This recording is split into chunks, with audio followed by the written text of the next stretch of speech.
Welcome to Inside City Hall. I'm your host, Mayor Daryl Seymore, and today as a guest we have Kent Kidwell. Kent, welcome.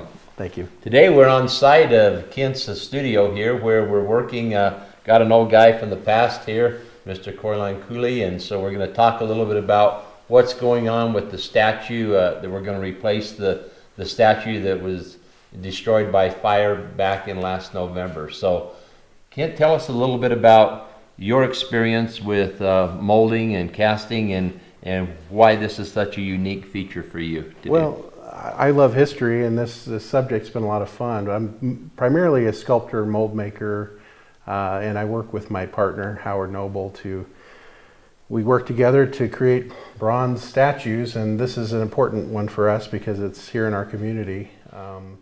But this process, it really starts off with foam blocks, as you see over here, and we move through the process of carving out these figures. And then we add wax and clay and build them up until we have, recognizable statues. So, well, I think that's one of the things that, happened last time. There's obviously a big difference in cost between bronze and what we had previously. Sure. Yeah. And so a lot of people probably thought that what we had was some type of a metal or some type of a bronze that would not burn, and it's weathered really quite well. That particular statue, we've had some things that we have done with it, but now moving to a bronze statue and the quality that you're doing here is going to give us more of a live feature and detail than what we had before. Why is that possible through going to this next step of bronzing? Well, there's a couple of reasons. One is that we can get a lot more detail. The materials that were used before were limited in how clean we could make, they could make it. And this was done by Dennis Lynn, the initial statue, and he did a fantastic job.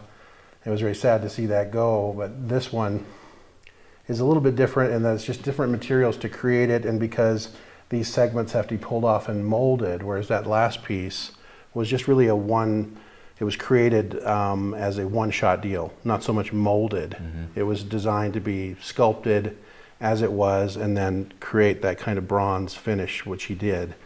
And unfortunately, because of the circumstances, it burned. But this is a different process where we go through the molds to create waxes, and we go through the lost wax process.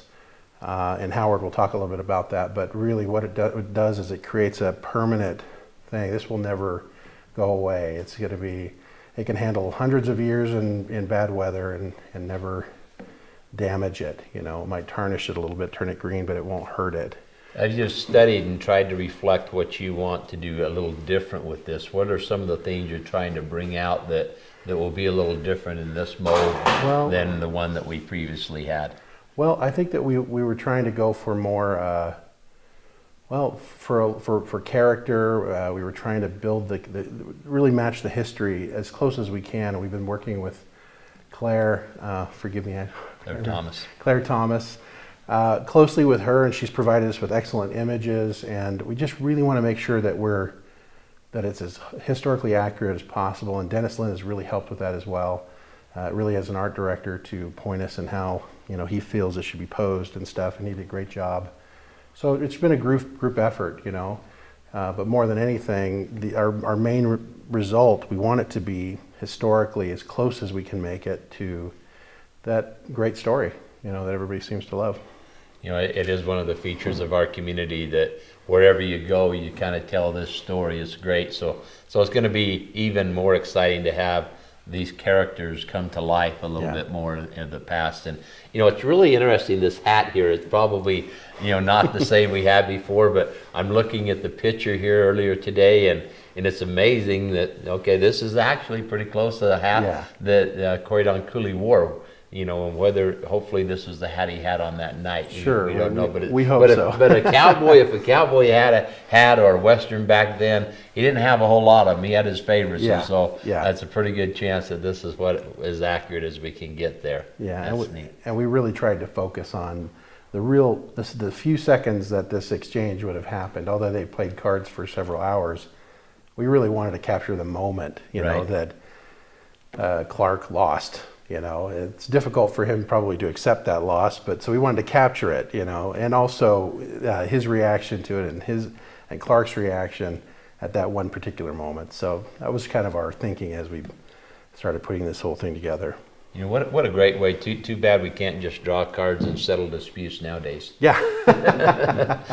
I don't know if Clark felt that way. On the two sides, you know, I mean, yeah. he probably just got tired of playing and made the call, and you know, all of a sudden it came. And you know, there's the old game of 7-Up that they were playing, or some form of that that they were playing. It would also be neat to sometimes maybe have something that explains that card process that we could maybe add in the future, that kind of, as people look at that, they understand why showing low one it was only a point that he needed at that time. Yeah, exactly. You know, it's kind of a cool bit of history. I didn't even know the story when I first moved here, but ever since I've had a chance to stare at these characters for, you know, 2 months straight, you know, now I have a real appreciation for the history of it. Now, you're not just making this mold either. I believe that you have petitioned to be able to make some smaller molds or some things. Some castings. Some castings that you can do. That's going to be done. Dennis Lynn is handling that, and he's making a smaller version of this. And what's going to happen is we're going to scan this and create, well, you know, with modern day technology, we can do this, or we couldn't do this 20 years ago. We can have this whole thing scanned, and they're going to reduce it down to a tabletop version. So this will be identical, only in small size. And then we'll be able to cast that, and then Dennis Lynn will be available to get those castings for people that want to have this represented in their home. That's fantastic. Anything else you want to talk about before we talk to some of your other people that you have? Yeah, well, here? I definitely want to. I just want to say that we're really honored to have the city involve us in this process. I mean, they could have gone to anybody, and they stayed local, and that was a big blessing for us. So. Well, it's a blessing for us that you're here and you understand and you have that importance of making it the very best you can for our community, and we really appreciate you doing that and stepping up and making that possible. And give us a time frame of when you think we might have it replaced. Well, I guess we won't put ourselves in too much trouble, but I think that we were shooting for April, but it might turn out to be the following month. You know, I'm not positive. We've got a lot to do. But I guess we'll see. You know, my partner, Howard Noble, who is just he's been helping through this whole process. He's an amazing artist and metal caster, metal sculptor. He's got a lot more information about how this process goes from this point, and I'd love to have him. All right, appreciate it. Over.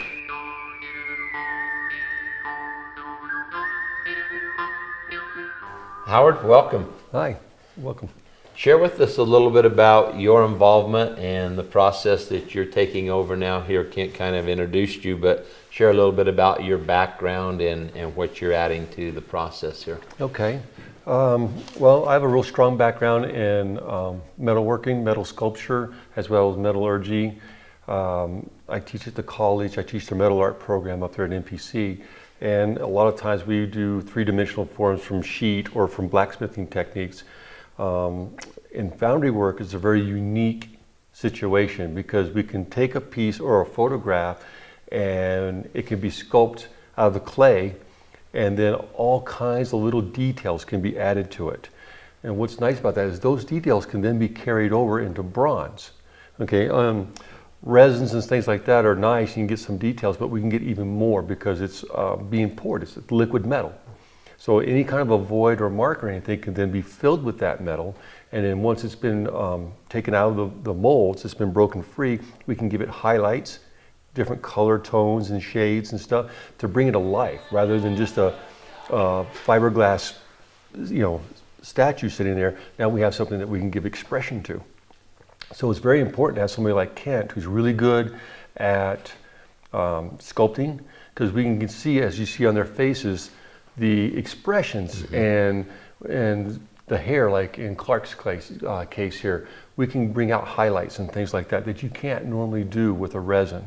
And so it's just a really exciting process. It's kind of a long and involved one, but it's great. It's fantastic, the end result. So once this goes and it's molded, then from there you work then with the bronze. Yes, I do. And the stuff that you're doing with the bronze becomes permanent on the bronze. Yes. And is there anything later that has to be touched up periodically, or is it pretty much? Yeah, what you're going to see with this is throughout the process, after it's been cast, the more people that, as they rub on it, Yeah, you can eventually rub away the patina, because when we're done with it, in order to give the highlights, you got to patina it and then take away what you don't want, and then we'll seal it.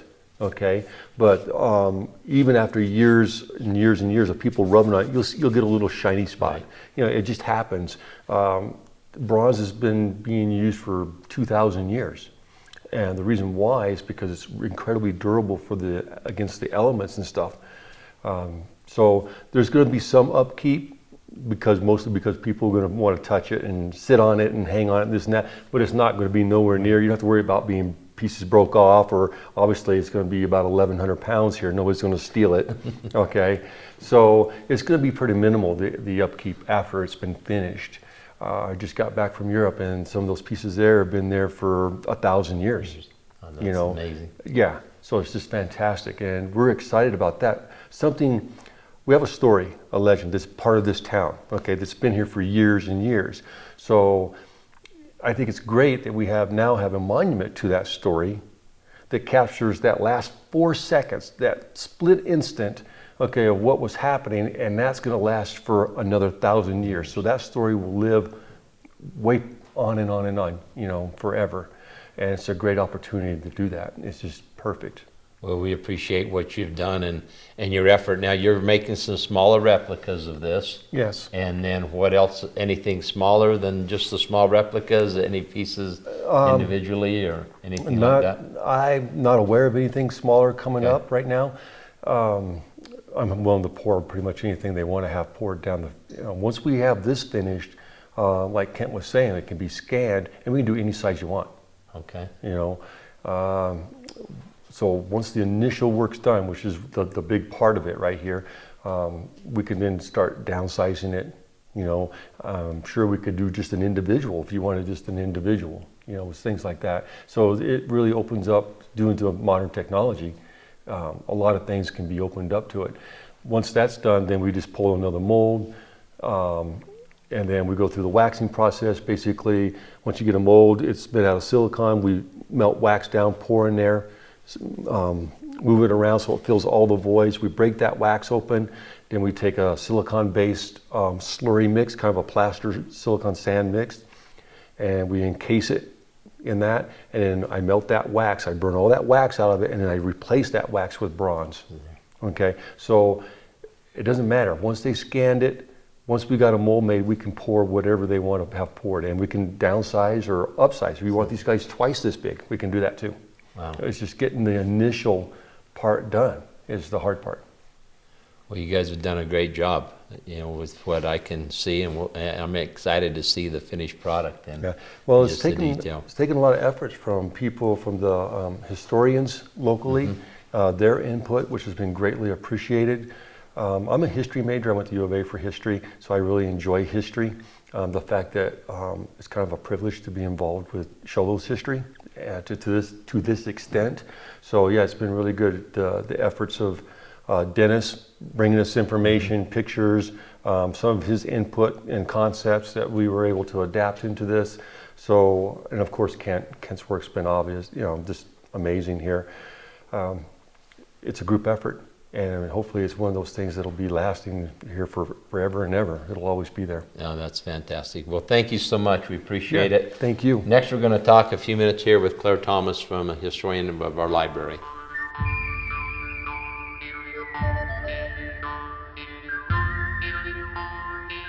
At this time, I'd like to welcome the director of the museum, Claire Thomas. Thanks for being with us. Claire, you have a lot of history of these guys that you've been able to share and help us bring more things to life. Share with us a little bit about what you dug up in the museum. Okay, it's my pleasure, Mayor, to be here with you and the artist here today. And yes, Cordon Cooley, bless his heart, we do have a lot of history. And his history came to us through his family. And there are hundreds of the descendants from Cordon and Molly and Cora's family that still live in this area. And at this time I'd like to show this photo that the artist used to create a depiction of Cordon's face. And this is a copy, but the original was owned by Cordon and Molly's oldest daughter, Belle Crook Cooley. And then it was passed down through the generations to her daughter, Elsie Amos. and then Elsie's son, Lonnie West. And with any historian here in the area, they'll recognize those family names that have been here for a long time. And so without the help of Corridon's family wanting to preserve his history, we wouldn't have this today.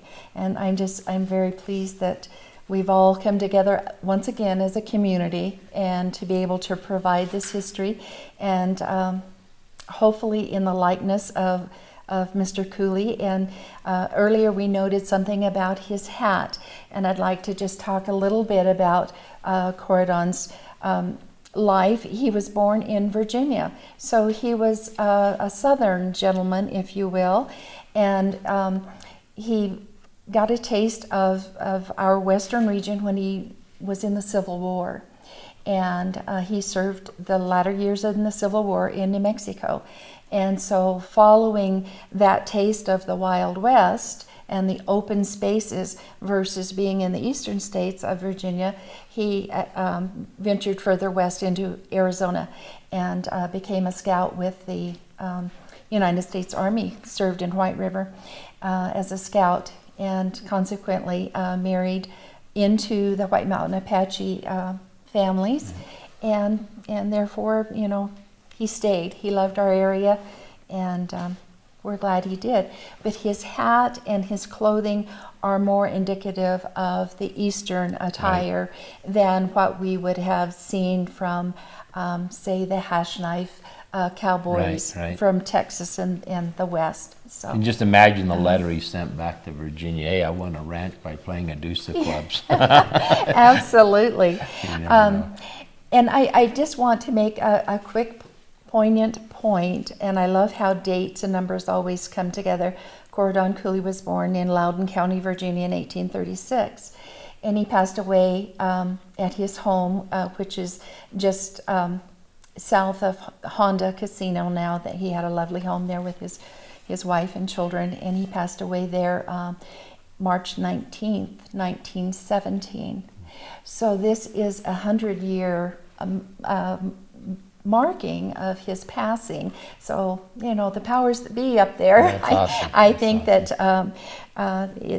if we could incorporate that in this presentation to the city of Shiloh, I think that would be a great honor to him and his family and all of the generations yet to come. It's amazing. Yes. History is fantastic, and how it repeats itself, and some of the things that we can learn from it. It's a story that will be a legend forever. It will indeed. And for any of the viewers that see this, I'd surely like to invite them to the museum.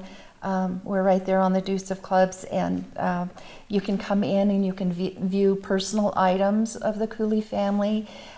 We have bounded material that they can read, and nothing pleases me more as the director to have a descendant come from a faraway state and walk in and say, I understand you have my family history here. Right. That just thrills me to be able to provide that. So That's great. Well, Thank you for what you do with the community and things we have. Thank Here you. we are. This are the guys playing the card game a long time ago. So look forward to this coming on downtown at the city, where we'll be unveiling this spring, early summer. So thank you for joining us today on Inside City Hall.